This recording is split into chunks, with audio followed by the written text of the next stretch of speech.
Yeah, I saw it start coming in. Oh no, that whole intro lost to the wind. Oh wow! And the first life frame we get is you chiefing on the jewel. Chiefing on the jewel. I don't have the setting cool, a great example for these kids. I don't have the cool like tuck in the lip thing that you have. I think that would probably make me puke though. I'm pretty sensitive to the nicotine. Well, so my main issue, because I mean, inhalation is my primary that's what I like doing. It's just I don't know if it's the oral fixation or what, but I actually smoked cigarettes maybe 10 or 11 years ago, and I transferred to chewing tobacco after that. I did a grizzly wintergreen long cut, and then I do the Zen things now, right? And I did a Juul for a while. I had a real mod vape. I built my own coils. You would. It was super nerdy. It was actually really fun though, and it was more cost effective than buying your own coils. And when you blow that, the cloud just fills up the room. The main reason I switched over to these is because it's food grade ingredients coupled with nicotine salt. And when you are actually using one of those vapes, you're inhaling vegetable glycerin, propylene glycol. There's no way, in my mind, there's not a future to where 10 years from now, everybody's all fucked up from that, and there's massive lawsuits that. I mean, propylene glycol is antifreeze. It's a preservative, and you're inhaling that in your lungs. It's got to be really bad for you. But yeah, I've seen it too. I'm a fiend. It's stupid because I started my little cousin who might be watching this stream. If you are, Maddie, fuck you. But anyways, no, I like to blame him, but I'm an adult. But he and his little buddies were up drinking at my cottage, and they're like, "Hey, try this. It's mango." And I laughed and I said, "That's dumb." So good. And 6 months later, I'm sucking on my own. So anyways, it's been a year. My girlfriend gives me shit. She's usually pretty cool with stuff, but she's like, maybe just don't die. And I can feel it in my voice, my throat, my voice in general just gets affected as I'm on the mic a lot during the day. And then I'm just raspy and deep for me, it was the next morning. I'd always wake up and I'd always be trying to get that shit out of my lungs, or, you're in the shower or whatever. And he is in the chat there. Somebody's actually saying that fuck you, the nicotine pouches are illegal in Canada now. Is that true?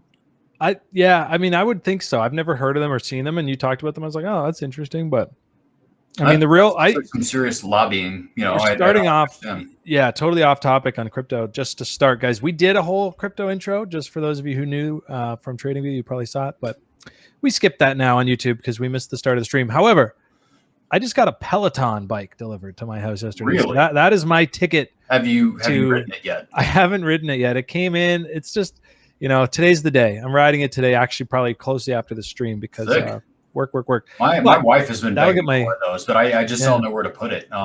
So some of our friends had it or have one of those Pelotons, and I still remember I went over to their house. I actually was not professional, but I was a sponsored cyclist when I was 16, 17, 18. I wore the bibs, I wore the spandex, I had the special shoes, did all sorts of bike racing all over the Southeast in the United States. And the Peloton, actually, you can use clip-on shoes for it. Did you get I've got them. I've got my clip-on shoes. Yeah, I'm going to try them on after the stream.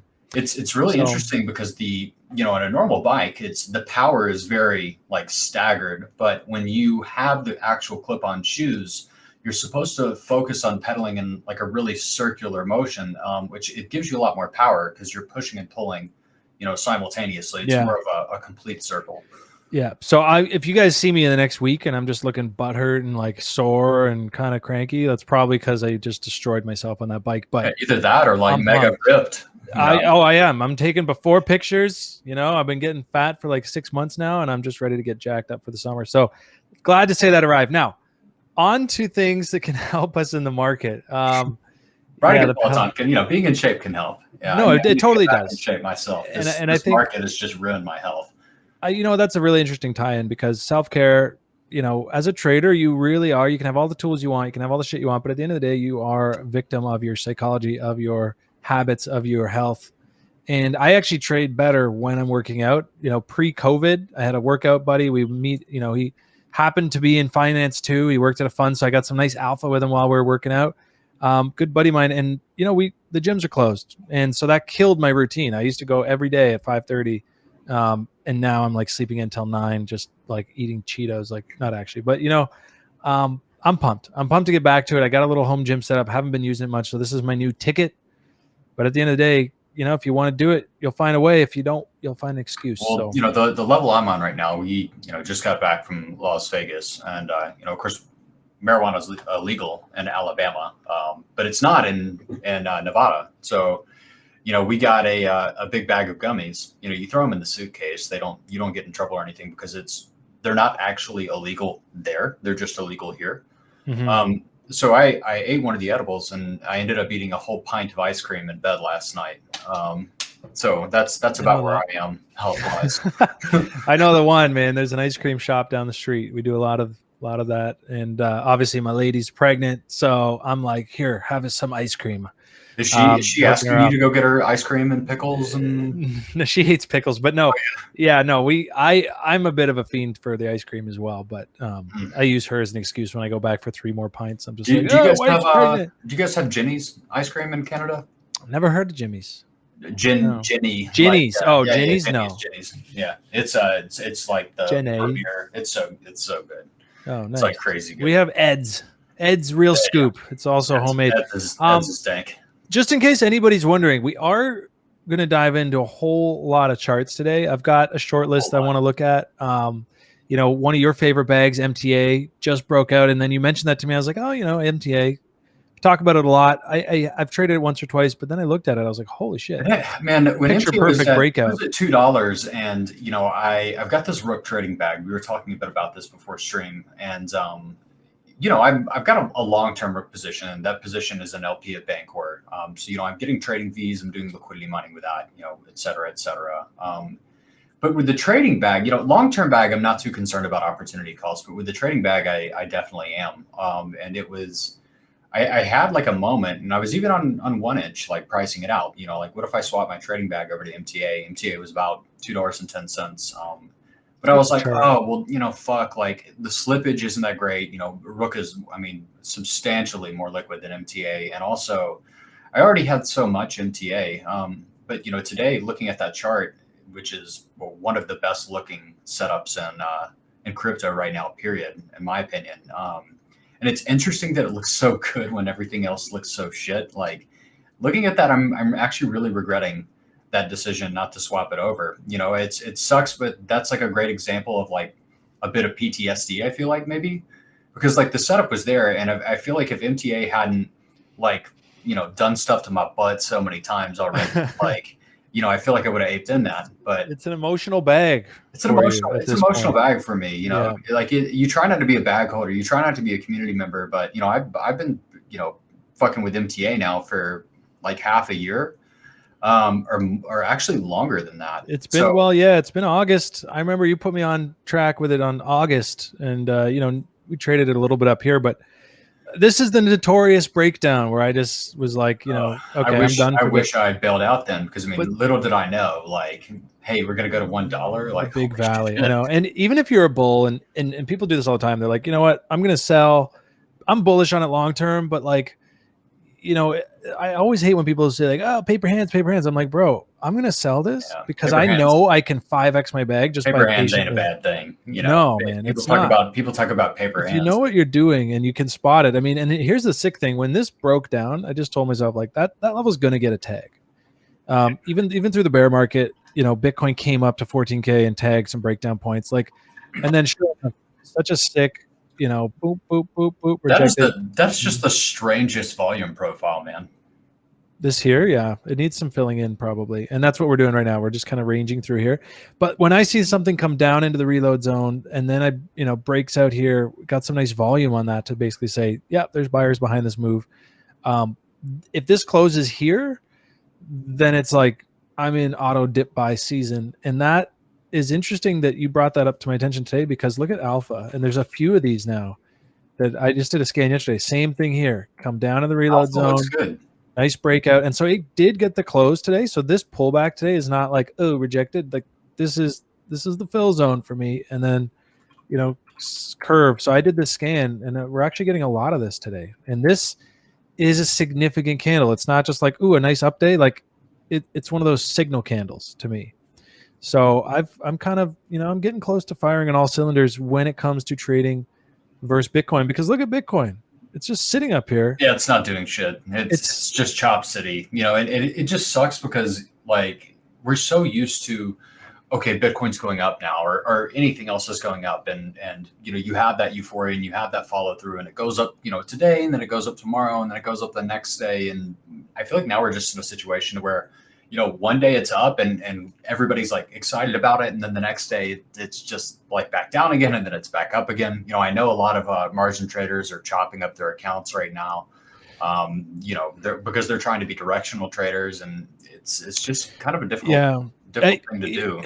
I'm always surprised. I know that Twitter is about engagement and you got to say something, and everyone likes to tease about, oh, I guess it's another bear market every time there's a 3% down day. Like that joke's getting old. But, I'm always kind of disappointed when just the amount of like shitty TA that I see. I don't know. I mean, there's a lot of trash TA online, and guys that, Tesla curve fitting and, and Tesla is accepting Bitcoin now. So we get this push up and everyone's like, we're headed to the moon. I mean, there's just, I know obviously I have it drawn up a certain way that makes it look very range bound, which it is.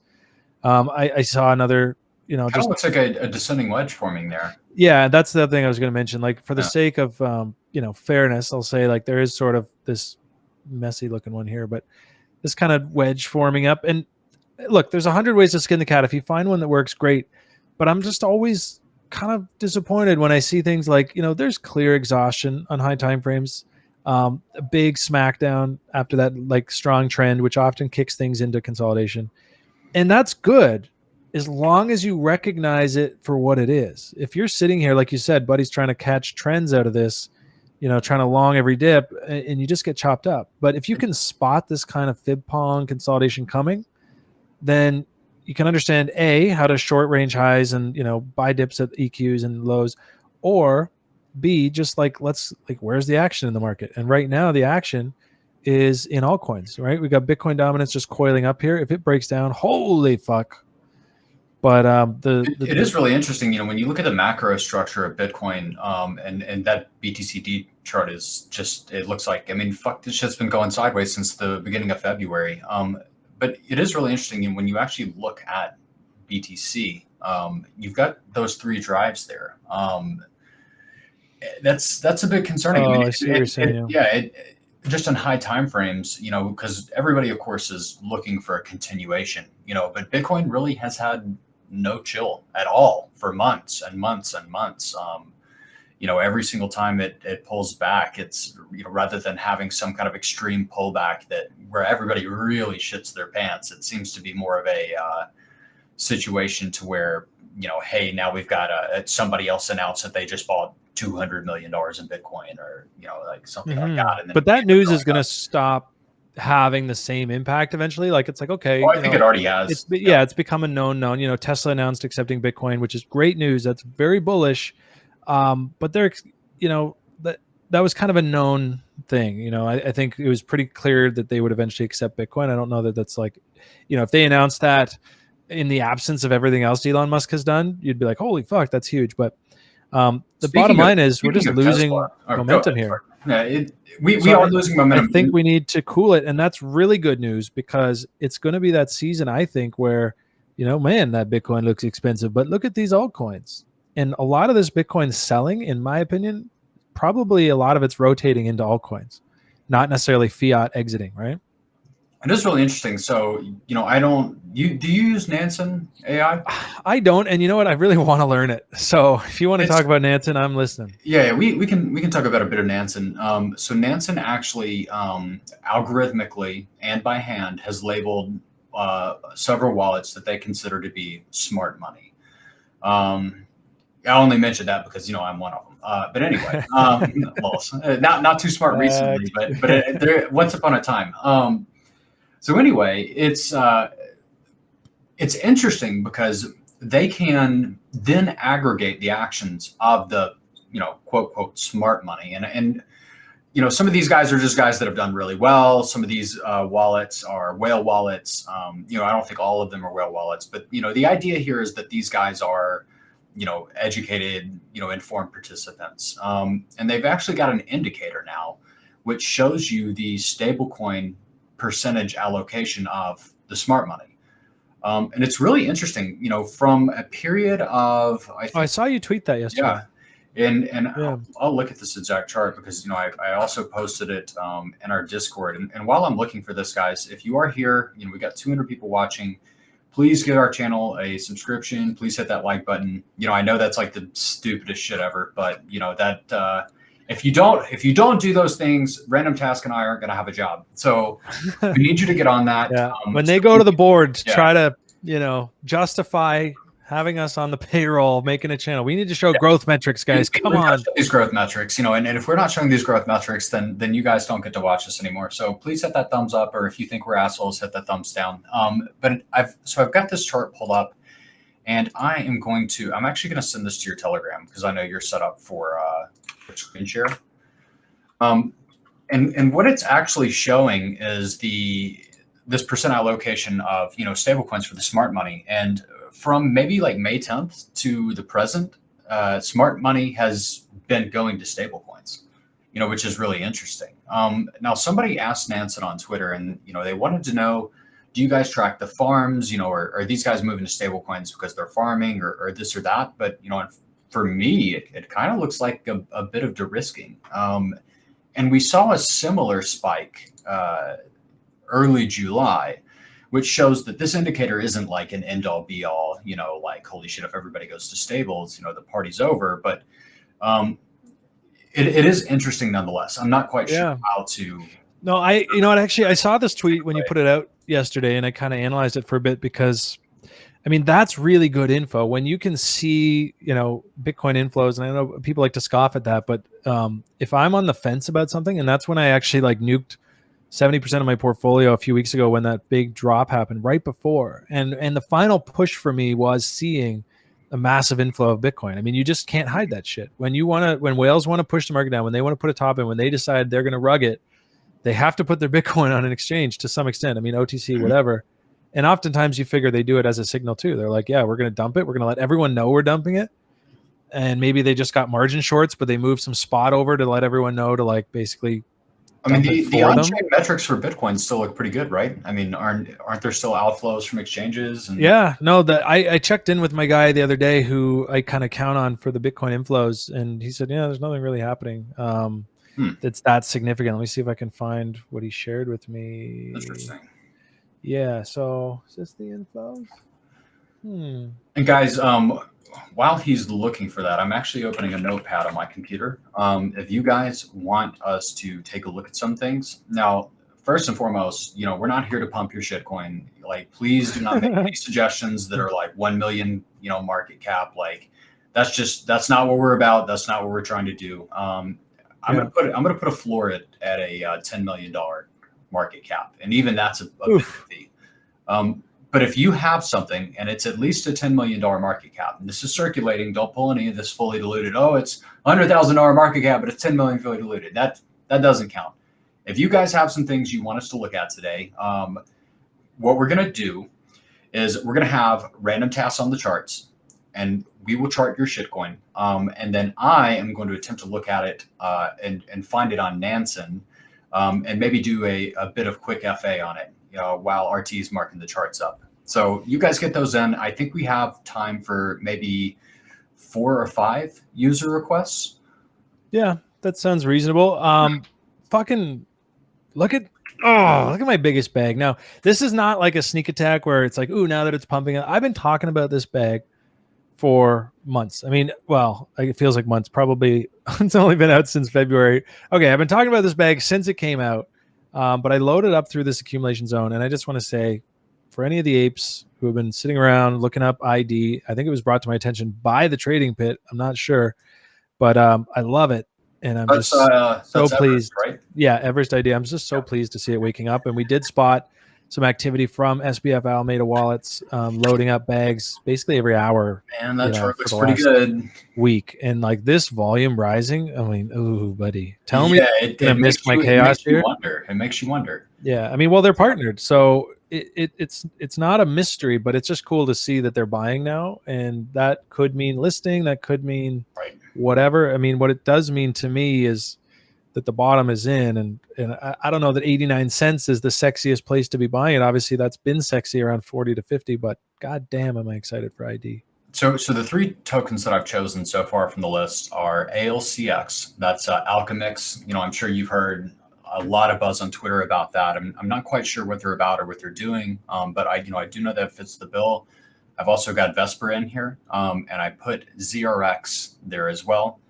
Because Vesper, yeah, I've heard a lot of hype about Vesper. I need to do more research. I'm not really sure what it is. I had a bag. I traded out of it actually to load up on something else, and that's over trady. But the other thing's up quite a bit too. So, god damn, look at that dump on ALCX. Yeah, it's not too great. I mean, it's an odd looking chart, to be honest. I don't know what the hell these are. There's the shittiest wicks though, because they just ruin the chart. But if we just ignore those, because they're clearly anomalies, I doubt. How many X's is this thing? I mean, from launch death candle, $31. Like that's up quite a bit. Let's see. I'm curious because all those VCs came in and invested in this. I've actually never heard of it. This doesn't mean much. I miss a lot, but 28x off the low. 28x off the low, and that's usually not the pre-sale price. I'm curious what pre-sale was, but 2.5x off like the sort of actual low. No, wait, that's at 2,000%, right? 250. Oh, 250. I was at the wrong spot. So VC's bought in at around 700. So I would imagine around 700 will probably be defended on that. 700, yeah. And how old the sweet spot? NCT. I'm not quite sure about NCT. Will from chat. That's the name change token from Hash Masks. I do think that sale that people made for 69 million. I think that was the top for NFTs. I'm not too hot on NFTs right now. I mean, that was definitely, if there were like bubble things, top things going on, like NFTs definitely fit that bill. I have no doubt that NFTs are going to come back in style and come back in fashion. But, and you know what, to be honest, I think ALCX has something to do with NFTs. Does it? Yeah. I mean, there's a ton coming out for them. Like they seem very like L1 right now. I'm sure there's going to be new iterations, but I think if you really want to see what's coming up for NFTs, then what you want to look at are the big four that have really led this rally, and we'll take a look at them now. And that's ENJ. Sure. And we've talked about this before. So if I ENJ has been fucking, dude, that shit has been going nuts. Yeah. And if you took, I don't know if we'll do this versus, we'll just do it versus USDT. But Mana. I can't imagine buying that chart. No, it's not investment grade stuff at this exact minute. It's just tricky when you see what else is out there. But what was the last one? Shit, look at Theta. Sand, Mana, ENJ. Theta is insane. I mean, you got to give props to Crypto Tunes on that. He was the only guy that I ever saw really talking about Theta. And he was like the biggest community member ever. I still remember, Theta was like making new lows, or whatever, and I was just like, bro, you're gonna lose all your money, and he was like, no, dude, you don't get it. Like, I know, holy shit, Theta. Like Theta is top 10 coin now. He said Theta's the chosen one. He goes, they've got a partnership with Samsung. I said, no, they fucking don't. Like, what are you talking? Like, that's bullshit. Everybody says like dumbass shit like that to bump their coin, but I think it turned out that they actually do or something. And I mean, this shit's a top 10 coin now, and I'm still poor because I didn't listen.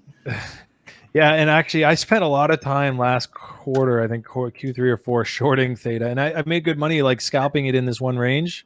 And I was all like, yeah, but then I was like looking back, and I think I was shorting it from like 78 cents to 40 or to 55 or 60.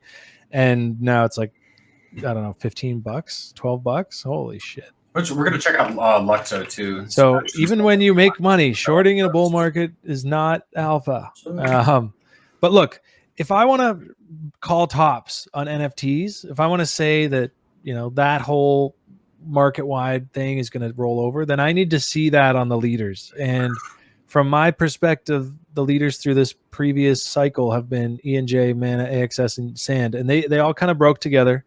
They all have been kind of riding it together. This is a weekly, so that looks really weird. And right now they're still in an uptrend. You know, Bobbin or Babin. Yeah, we were actually. I think we were just talking about Everest just a minute ago.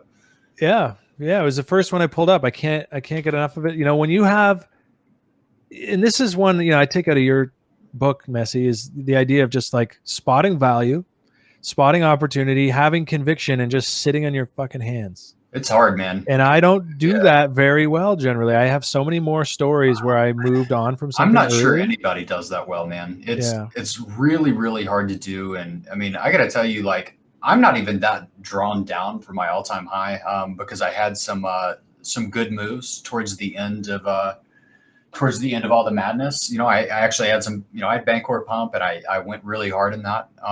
But even being drawn down a bit and just like a lack of dopamine, for a certain period of time, I know that there's people that, were a lot greedier than I was, that probably maybe drawn down 50, 60% from all-time high right now. So like, I definitely understand the sentiment. I understand why people are hurting.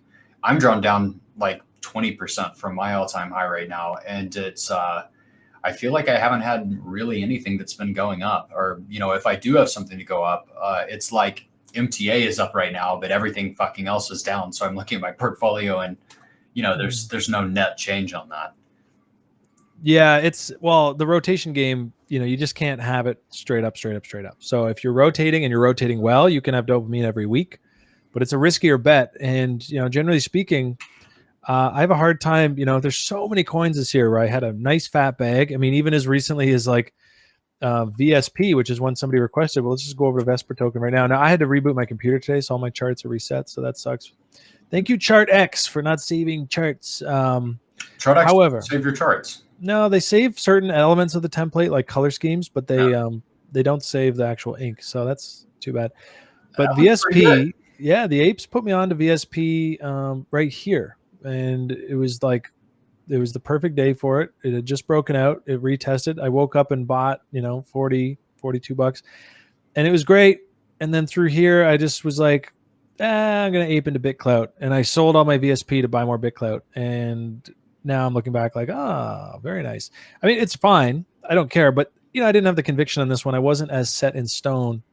So I just want to give you a shout because I thought of you when I just kept buying more ID. I was like, you can hear people shilling it. When you have a good story, like when I think of a coin like ID and Everest, and I just think, man, that is so shillable. Like the shillonomics on that, like I'm going to just see people on Twitter talking about it at $5 when it's already like 200 mil market cap. And they're going to be like, man, this thing's going even higher. Like, so I hear those conversations in my head because I'm crazy apparently. And, just sit comfortably in it. It's like, my work is done here. I'm just going to load up and this thing's going to sell itself. So I owe you one on that. Nuking right now. Who is? Ethereum. Let's go see Ethereum. Yeah, we just made a new low. Ooh, there we go. Looks so bad. I will say we are coming into an area of interest, for Ethereum down here. So it'll be interesting to see if we have a reaction. Oh yeah, look at that. Somewhere in here. I did thankfully I did sell some more things on Sunday. The thing that I did, and this kind of fucked me up for the last couple of weeks, is I aped into BitClout when I first heard about it. I just thought, from where I'm hearing this and what I'm hearing, I want in on this and I want in early. And so most of my like Tether, Bitcoin, like all my stable-ish stuff ended up in there. So then I look back at my portfolio now and it's like all altcoins. So whether I liked it or not, over the weekend, I had to go and sell like 40% of my altcoins. I tried to trim like evenly, but at the end, certain bags. Can you get your money out of BitClout yet? No, you cannot. So that actually makes it even easier. You got to be a true believer. There's no hard decisions. Sure. I mean, I'll tell you what, I'm a true believer in the potential of it, and I don't. I've already written it off. Like if I never see that money again, I mean, it'll suck because it's already 2 or 3x'd, and I'm like pumped about that. Yeah, you were super early on that. Yeah, and I'm like. The creator coins, I mean, trading some of those, like Ariana Grande just went from 5K to 28K. Like I got a huge bag of hers. So that's all good. But point being, it's a write-off. you know. So Coinbase Ventures, like Coinbase, they're giving it winks and nods. I have no doubt that it'll apparently some end law up. firm has sent a cease and desist. Yeah, I read that last night, and that's good. I mean, I think what we want is cease and desist, and that's where they just say, take us off within 48 hours, or we're gonna come after you. And like, cool, then we'll just thin the herds. We'll have maybe 500 different people asking to be taken off. Take them off, and in the same time that happened, 2,000 new people signed up. I mean, you end up with a new thing, and I'm curious to see who of the cease and desist crowd ends up cycling back to join it once it's like out in the open and everyone loves it. It's really interesting because I know I dealt with this, and I know you did too, because I think I quote tweeted you. But there was that day where a lot of folks were verifying on BitClout. You had Suzu, you had SBF, and then you had so many people just screaming about, they were angry about it. Oh, this is a scam, blah, blah, blah. Yeah, CMS Holdings is confirmed now. Like, here's the thing. I mean, at first it was, this is an outright scam because it's like a shady Bitcoin wallet that's just collecting everything. And that's fair. Like, you see that at face value, you feel compelled to tell people who follow you to watch out. I mean, like, fair enough. Then there's people who kept going after it was kind of, in my mind, like we've gone out of the murk a little bit. The site came back online. Diamond Hands has been pretty active, one of the lead devs on it, communicating with people, giving them updates. And then now we've got a list, Arrington from, what's his name? Michael Arrington from Arrington Capital. There's a pretty good list actually highlighted in our newsletter yesterday. This is a different issue. Sorry, guys. Quick scroll. But there's a pretty good list from our newsletter. Now, this is who I already knew were confirmed, and that's why we did the video as early as we did, because I thought it'd be cool to leak some alpha before the rest of the world. Obviously, now everyone's like, oh, it wasn't just a rumor. I'm like, yeah, no shit, bro. But, we can't say what our sources are, but these are the names that we had been told were involved. Actually, I didn't know about Polychain, so that's kind of a nice surprise in Winklevoss. But now you've got, of course, this is just the word of that dev. So, of course, everyone's still like, well, it still could be a scam. It's like, dude, nobody here needs you to buy this. Like, I never talk about this thing because I hope someone will go and pump my bags. I don't care. I'm sharing it because it's so sticky. It's such a sticky experience. It mixes the addiction of social media with the obsession with like ego, and then the addiction of sort of trading. Yeah, it's mega dopamine. It's absolute dopamine. And so when I just think from a psychological perspective, are people going to like this? Are people going to sign up? Are they going to stay? And, my answer is yes. And then when you tell me like Scooter Braun is confirmed involved, and so his management list, including the likes of these guys who are mysteriously bought up by the insiders before it even launched, Katy Perry, Ariana Grande, and Bieber, I just think to myself, man, if even one of them, and likely all three at the same time, come in and endorse and they just launch this big thing, this thing's going to fucking moon so hard. And that's not saying like that will happen, but because that could happen, I'm very attracted to this as an opportunity. Yeah. So that's why I aped. I mean, that's my thinking. And it's not about, yes, it will, yes, it won't. Like, everyone should manage risk. I put such a sizable amount into this but I wrote it off instantly. And I am now treating what I have left as my new sort of thing that I can work with to grow my account. And I'm comfortable with that. If it never comes back to me, cool. Even though it is a little larger than my usual risk, I'm still like, fuck it. I'm rolling in this. And we'll see what happens. We'll see how it goes. So, that's how that's going. I think I could totally see it being $40 when it launches and everyone decides like, the funny thing is there's going to be some who want to sell because they made money. There's going to be some who want to sell because they think they can buy it back cheaper because everyone else is going to sell. Ultimately, those people, the most part, are going to end up being the dip, not getting an opportunity necessarily to buy the dip. That's my 2 cents on like how this shit usually works when you have sort of a known event coming up that everyone tries to front run. So unless I'm sitting here finger on the trigger when this thing is like trading on Huobi or something, I'm probably not going to rush to try to like short sell it back to myself. And we'll see, we'll see where it ends up. It's pretty closely tied to Bitcoin's price right now. And as we can see right now, Bitcoin and ETH are having a little dumpy. So yeah, that's my quick take on it. I think ETH showing, a little bit more weakness. I mean, look at this shit though, guys. This is why I do the reload zone videos and stuff, because I want you guys to understand, as all this is happening, if you put a fib on your chart, you can see structure at places where you would expect to see it. And then you break down from here, retest that and drop, retest that and drop. Like, it's all just so bloody easy to see when you have a fib on there and you start to understand these levels. So I hope some of you guys watched that video. And if you haven't, maybe we can plug it with a card right here later on. And that's the reload zone. So this is all pretty standard to me. I don't even think this is that bearish. It's just chop, chop, chop. It's chop, and the unfortunate thing is the chop is trending, to the downside, but it's still chop. Yeah, right now it is. So like, and that's what I wrote for our newsletter yesterday. Like, this is the do not close below line. And unfortunately, people don't want to hear that. It's 45K. For me to say like, oh God, we're actually going to actually come down and fill in some of these levels, probably tag this like 20-week moving average, which is my next major buy zone for the cash that I've got on hand. That will touch price someday. Whether it comes up to price comes down to it, they will converge. And on that day, it'll be the first tag really of this bull market. And I will be buying it. But much needed. I mean, extremely overextended. Yeah, extended, exhausted. And so what we want to see here as an analyst, what I'd love to see is this thing just chop and range and consolidate here. And if it can do it sort of gently enough, then I do expect we will continue to see, Bitcoin dominance trend sideways or down. And that's going to be such good news for my short list and all those coins we talked about earlier. So I think we still got a couple of things to look at. Let's check out ZRX now. So we've got that's actually on this list. It's at the bottom. This is a weird one because it's such a massive like range, like it's just kind of slow. It doesn't look like it's in a hurry to do anything. But on the weekly, as it came and made those new lows, let's see, did we get some divergence? Fat volume profile down there. Yeah, you know what? As this low was coming in, the MACD was starting to turn positive. Not a whole lot to love on the weekly, other than the fact that it's just kind of at range lows and parked in a reload zone. So let's go look at that.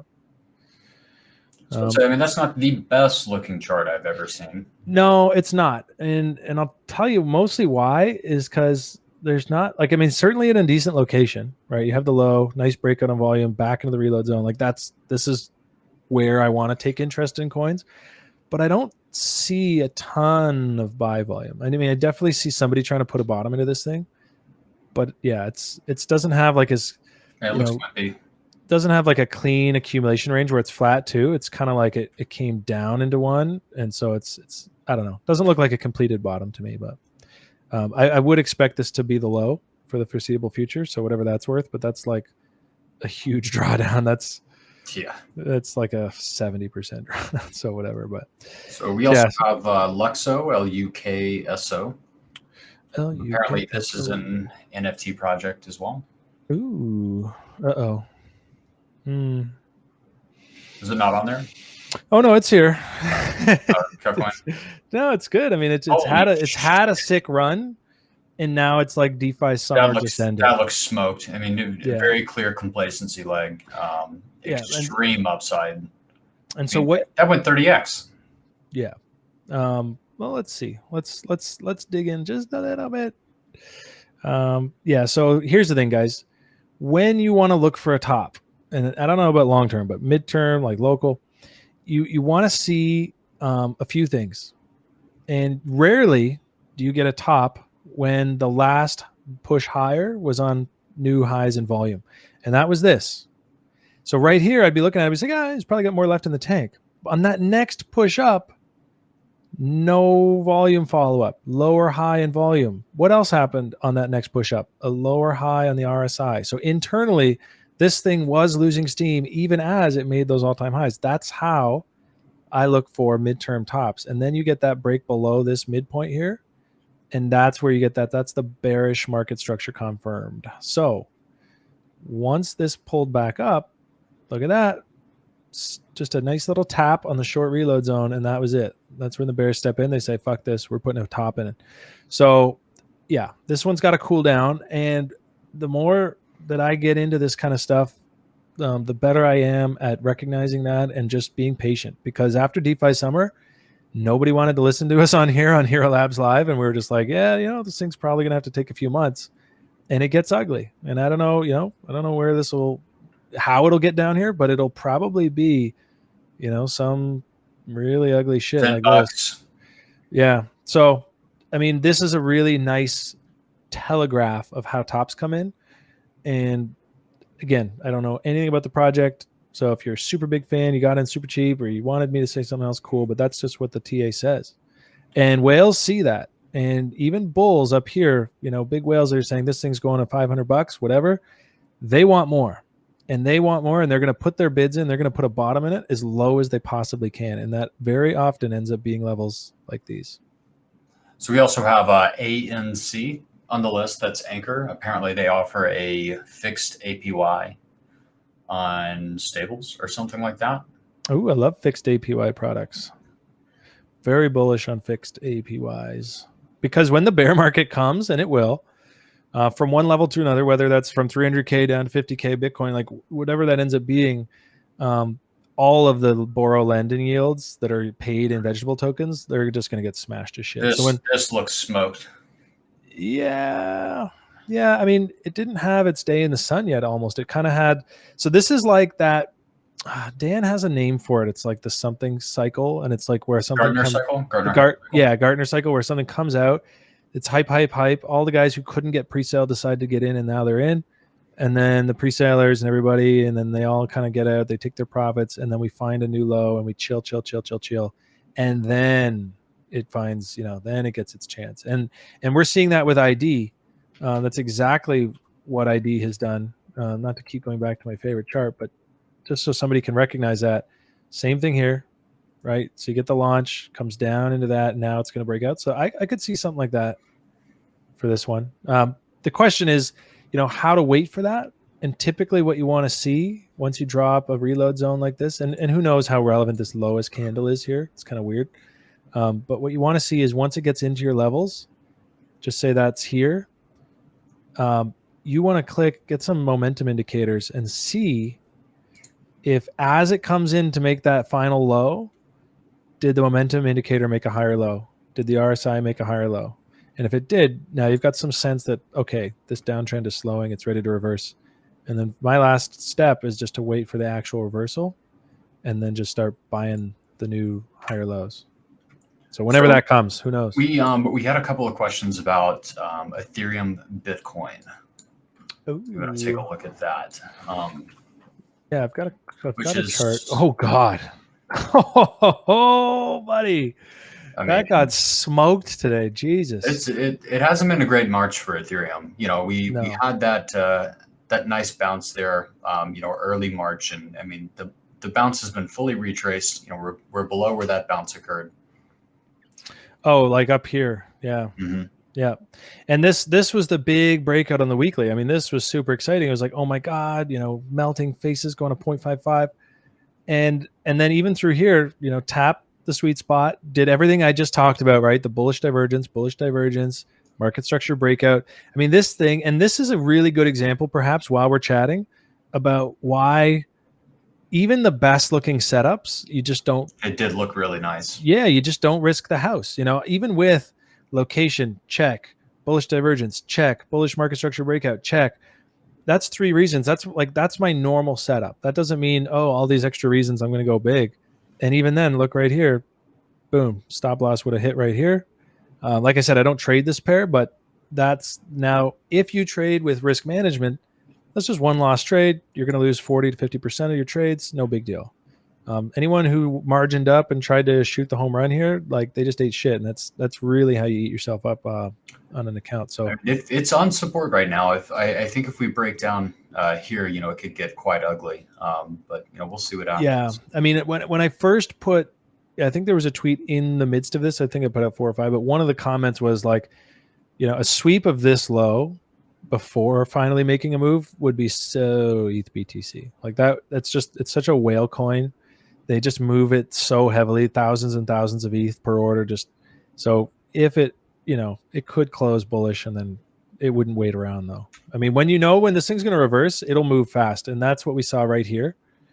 So it was trickling down. And when it decided to move, it didn't stop. Like it was like, okay, cat's out of the bag. So you'll know,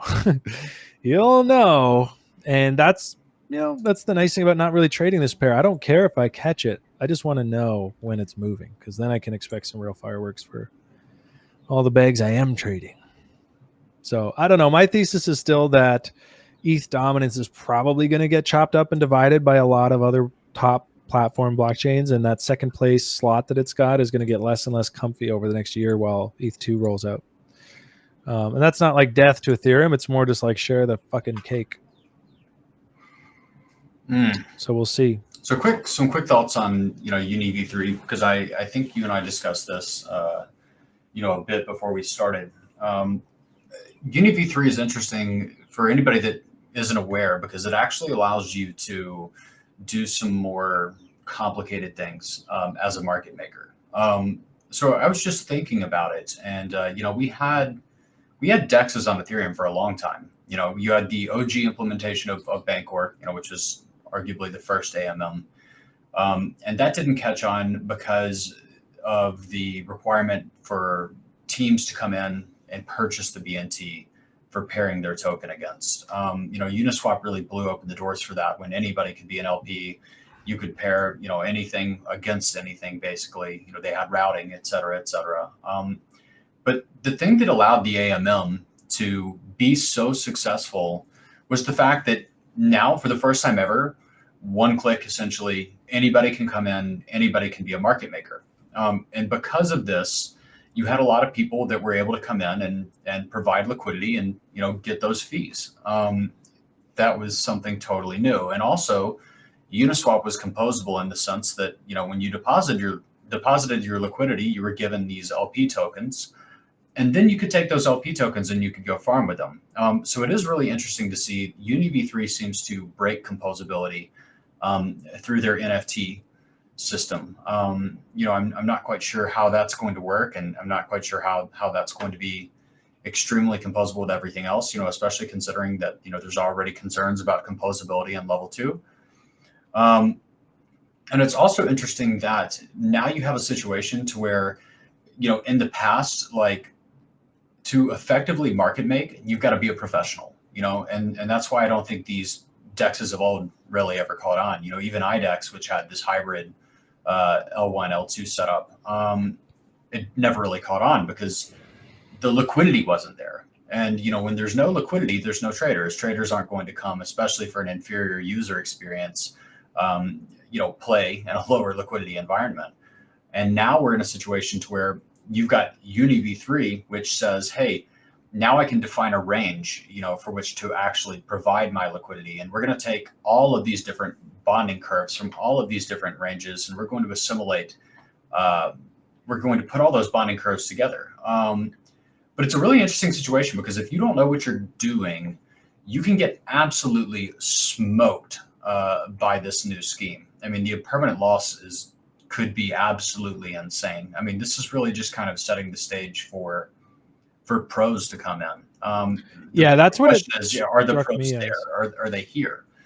Yeah, it struck me, like, I read it thinking it would be written for someone like me, like a user, where I'm like, oh, like less fees, more speed. But this document really does read like a little more advanced, and it's a lot more of like a tool suite for advanced market makers and LPs. And ultimately that's good, because the user experience will turn into, less slippage and all that. But I was hoping to hear your take on it today, because it is quite advanced stuff in here. I just think a lot of this liquidity, we're seeing right now is going to remain on Uniswap v2. So for me, like, when I'm looking at, really any level 2 launch, layer 2 launch, for me, it's just, is that actually something that's immediately bullish, or even medium term bullish, or is it something that could be more like of a long term bullish thing? Because I'm just, how do you migrate, liquidity? And they said, the L2 isn't even coming, with the launch. It's going to launch on L1.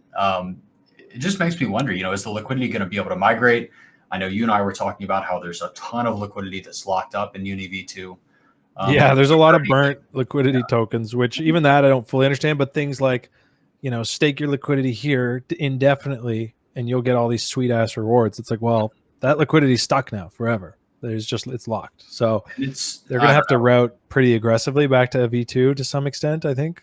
I'm just not sure, how do you incentivize everybody to take that plunge? And then once you've made that plunge, I'm wondering if there's going to be an easy mode, where you can provide liquidity in the classic way, like UniV2. Well, I bet that there's room here now for like a new platform to come out, something like CyberFi, where they're like DeFi automation tools, and they could basically have advanced strategies that you can just plug and play that are pre-programmed. That would be super cool. I definitely think that's a niche, that'll be filled. So if anybody ever sees a project like that, I'm pretty close with the CyberFi team, and they've been blowing up lately, and they're all about DeFi automation. And I was talking to, he's actually the one who's like, damn, I've got some liquidity locked in V2, but I have a feeling that they're the type that will come up with something like that. So I want to pick his brain. We might even get him on the show here sometime just to share with. Yeah, that'd be great.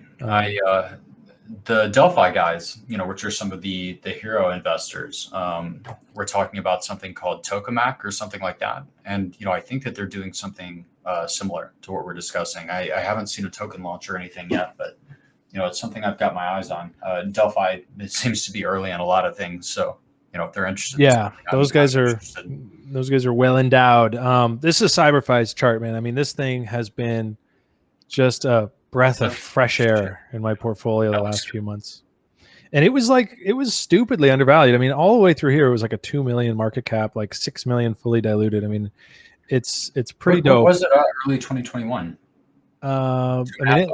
It launched the year at like $2. So now we're trading up at 37. We just peaked yesterday at 48. It's DeFi automation. It's all this cool shit. Their website, if the website doesn't make you gush, I've always, it's a corny thing, but like I always have a little special spot in my heart for like aesthetics.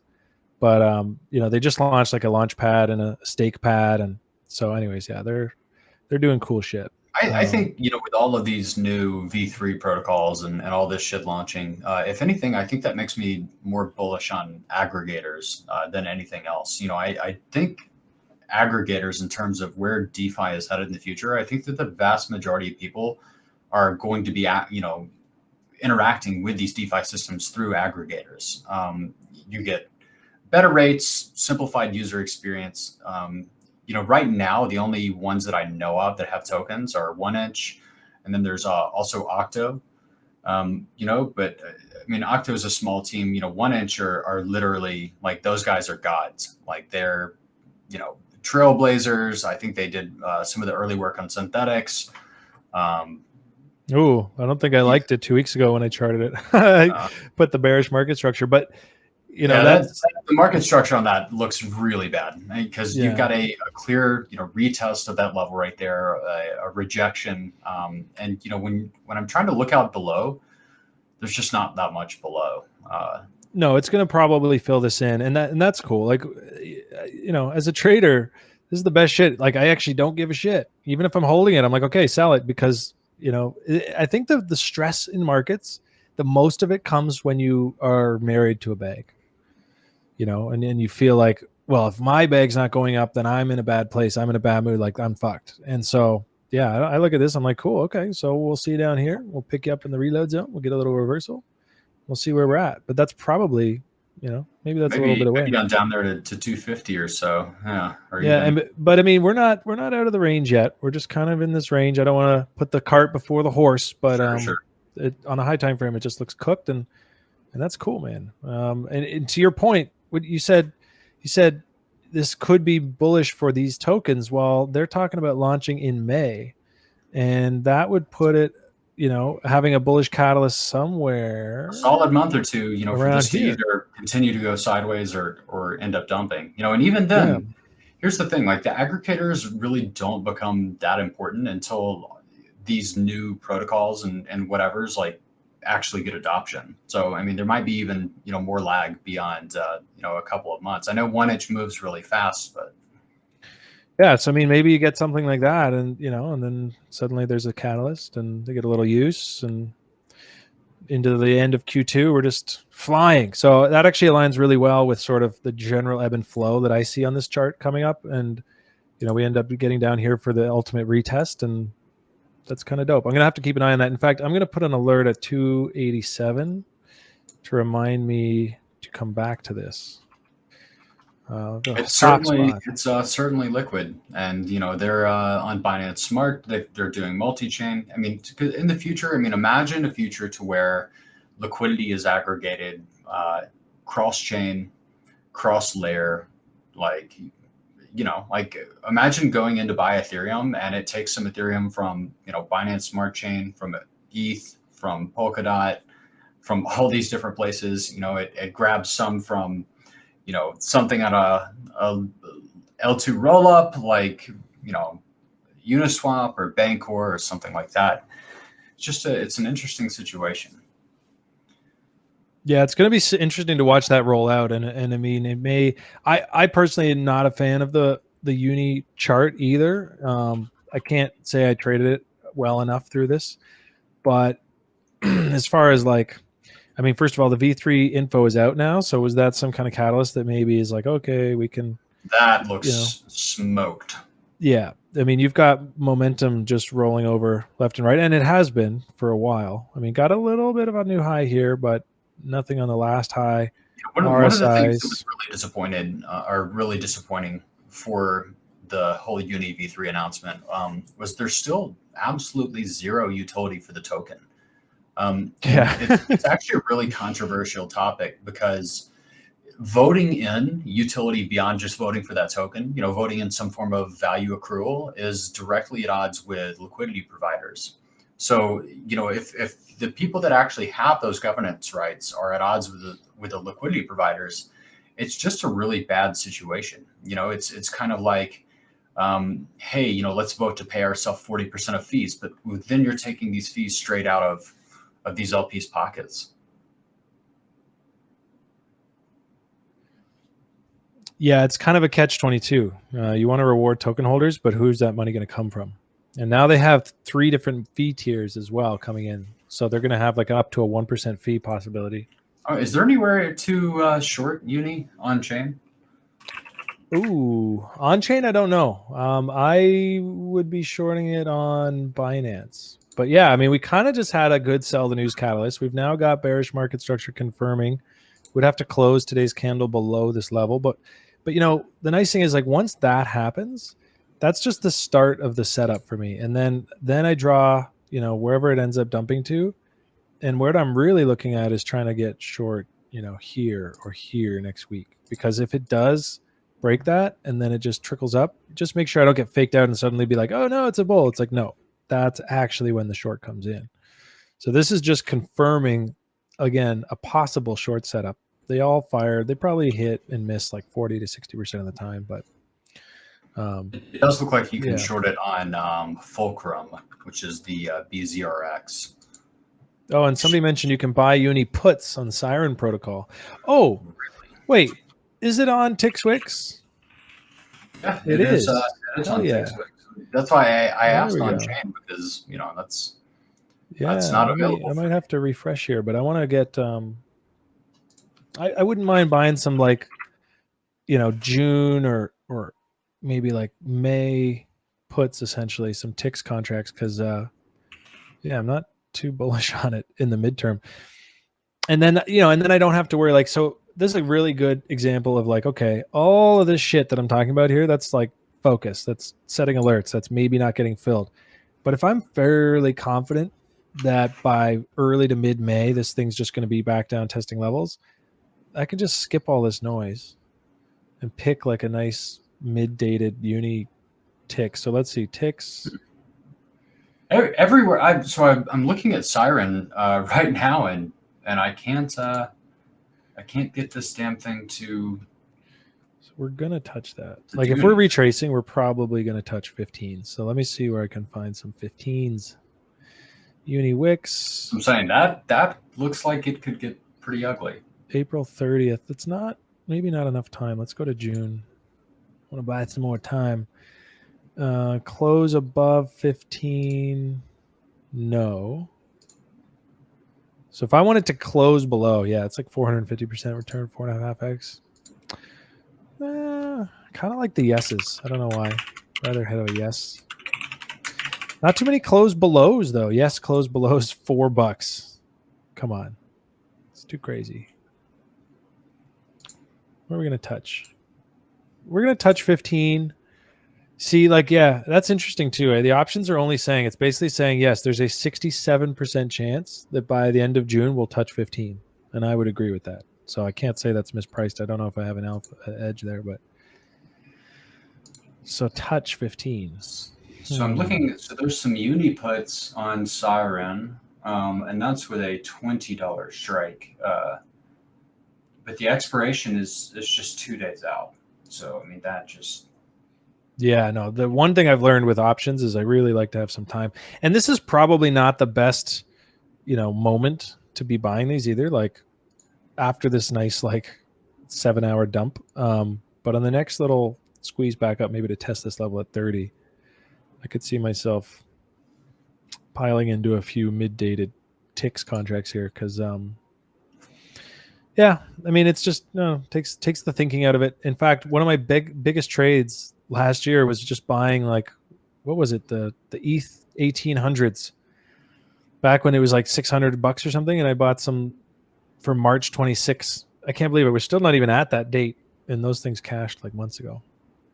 But I set and forget. What is it now for an ETH close above 18 on March? The crazy thing is that if I hadn't cashed those out manually, actually, I think it was a Wix contract, so it just hit. But imagine you didn't cash those out, and now we're below 18. So you don't even get your close above for the end of March.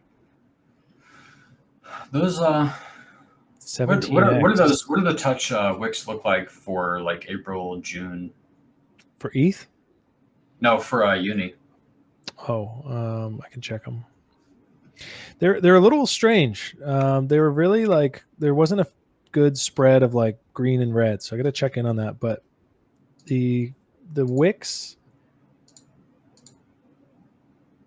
Oh, that's March 26th. Never mind. So what do you think? June, we have June and end of April.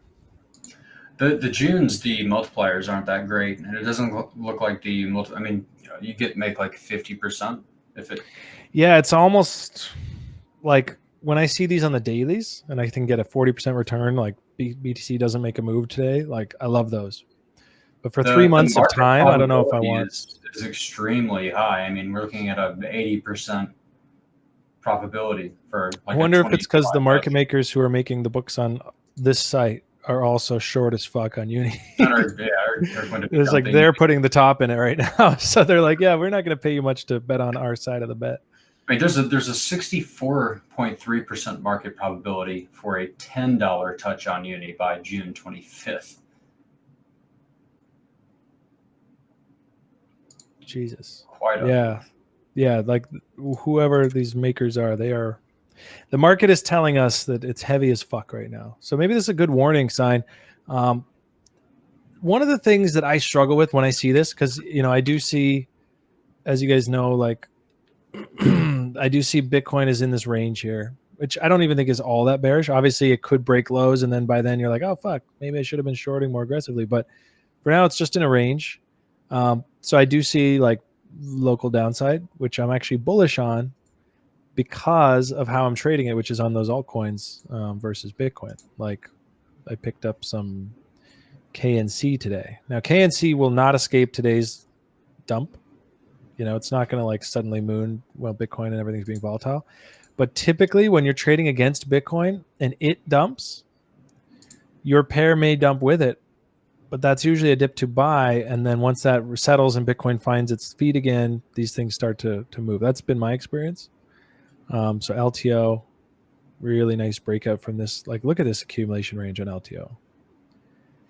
Tell me that that's not sexy. So when this thing comes back down, if I can get anything around this 1,000 sat mark, I want a bag. Ugly candle for the day, but the chart looks really good. Yeah, I mean, it's a midterm trade. It would be like a 4 to 6 week hold for me, and then I just got to ask myself, where do I think this will be? And then I'm probably cutting at 780, so 20% drawdown from where I would enter. But ONT has been climbing off these lows. I guess I should hide that because it's in the way. But yeah, so I see so much juice. I mean, look, we're seeing evidence all over these charts of people like whales rotating Bitcoin into these pairs at the lows. So I don't know that they're exiting. I mean, I know you said Nance and Smart Money, Stables, and there's, it's probably good info, but I see a lot of rotation into these altcoins at these lows. So I'm bullish on those pairs, not necessarily Uni. In fact, definitely not Uni.